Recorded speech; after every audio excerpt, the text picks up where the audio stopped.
So Corbin Burnes is an Arizona Diamondback. He doesn't go back to the Baltimore Orioles. He doesn't go to the Toronto Blue Jays. He doesn't go to the San Francisco Giants. I know a lot of people said that the Arizona Diamondbacks were kind of a surprise team. And I mean, I didn't really hear anything about the Corbin Burnes market that was going on in the last few days or so before he signed, that is. He is going to the Diamondbacks on a 6-year, $210 million deal. That's a big deal, but not as big as what he was offered by other teams. I think it was reportedly $270 million from the Blue Jays. I don't think that was the biggest deal out there. I think there was another bigger deal than the Diamondbacks. I'm not sure. Someone let me know in the comments if there was one. I didn't see it. But Corbin Burnes has been one of the best pitchers in baseball over the last 4 or 5 years. I mean, he won the Cy Young in 2021. Sorry for the stutter. Working on it. And last year he was really, really good. 2.92 ERA, 3.55 FIP, 3.7 WAR. I know there is a little bit concerning trends when it does involve Corbin Burnes. And as we look here, I started on 2021 just because it's beautiful. Look at all that red. I know we just got finished with Christmas, so I figured we might as well look at some red lights for one last time of the year. Or New Year. Happy New Year, by the way. I'm recording this on January 1st. 2021 was incredible. I mean, look at all that red. Everything in the 92nd percentile or higher, except for ground ball percentage and extension. But here's where things start to get a little bit hairy. And this is the year, I don't know if I said it already, but this is the year he won the Cy Young. 2022, a little bit less red, but still really, really high. Lots of red. Strikeout rate is the one you want to look at right now. 89th percentile, 30.5% in 2022. In 21, it was almost 36%. Let's go to 2023, 65th percentile, so 25.5% strikeout rate. Still is amazing. I mean, that year he put up a 3.39 ERA, a 1.07 whip, 200 strikeouts, and 193 and 2/3 innings. Still extremely productive.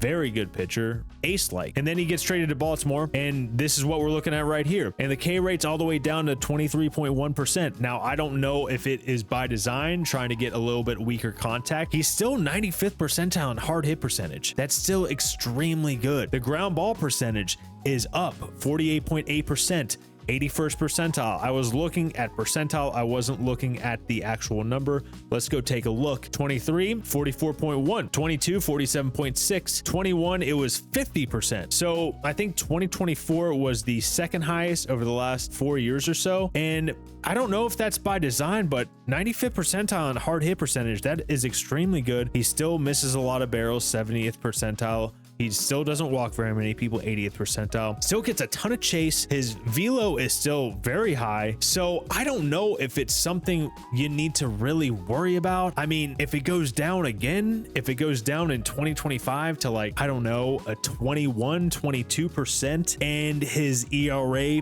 goes up to like 3.75 or 4, along with maybe a lot of other stuff like fastball velo, average exit velocity, maybe chase rate and whiff rate. If those all go down as well with his ERA climbing, then maybe that's something to look at. But Corbin Burnes has been one of the best pitchers in baseball, and he is going to very much make a big difference out in the NL West. I mean, the 2025 Arizona Diamondbacks rotation looks extremely good. I mean, he's going to go out there with Zach Gallen. Zach Gallen's been a great pitcher over the last several seasons. I know he missed a little bit of time last year. He missed maybe 5 starts. He has 28 starts last year. Still really good. 3.65 ERA, 156 Ks. Merrill Kelly, he missed a lot of games. He gave you about a third of the season. 4.03 ERA. But if he comes back healthy, that's a very, very good top 3. Very good top 3. Even though Merrill Kelly's a bit older, 36 years old. I also don't think a lot of people remember that Eduardo Rodriguez is on the team. I totally forgot about him,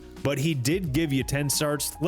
Actually, that's a wash. 10 starts, 5.04 ERA. Let's just say he missed the whole year, shall we? If he can come back and give you something what he was like previously from 2024, maybe what he did in 2023, that could be a very, very deep top 4. Burnes, Gallen, Kelly, Erod, very solid top 4. I know Brandon Pfaadt kind of had a very big step back, or he just didn't improve last year. That is kind of a big deal in my opinion, but I think this is a very, very strong rotation.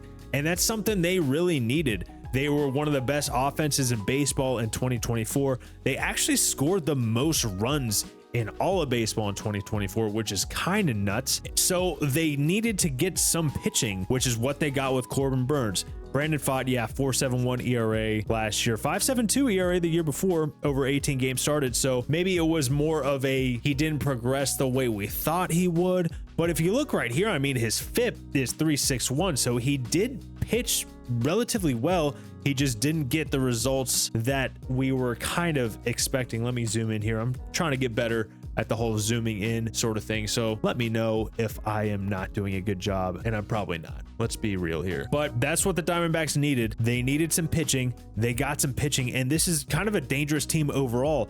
I know you lost Christian Walker, but you brought in Josh Naylor for Slade Ciccone, I think, and kind of another point, what are the Cleveland Guardians doing? I mean, Slade Ciccone is really all it took to bring in Josh Naylor. That could be a topic of a different video, but you're going to have Corbin Carroll at the top of the lineup, and he was very bad in the first half of the season. Maybe some sort of injury was going on. I know he's had some shoulder problems in the last year or so. He popped off in the second half. He gives you a nice full season in 25. That would be lovely. Ketel Marte had arguably his best season.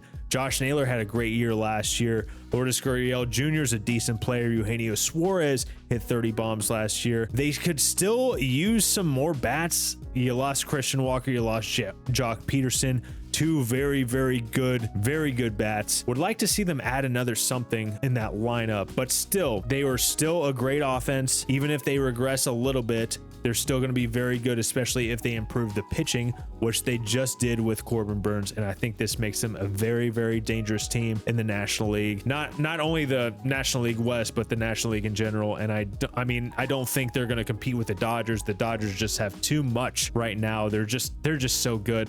They would have to add so much. Any team would have to add so much, in my opinion, to be a favorite over the Dodgers. It's just the way it is. But anyway, I'm excited to see him pitch out in Arizona. Let me know what your thoughts are. If you like the video, consider hitting that thumbs up button and subscribe if you want to see more. Appreciate you for watching. Have a nice day.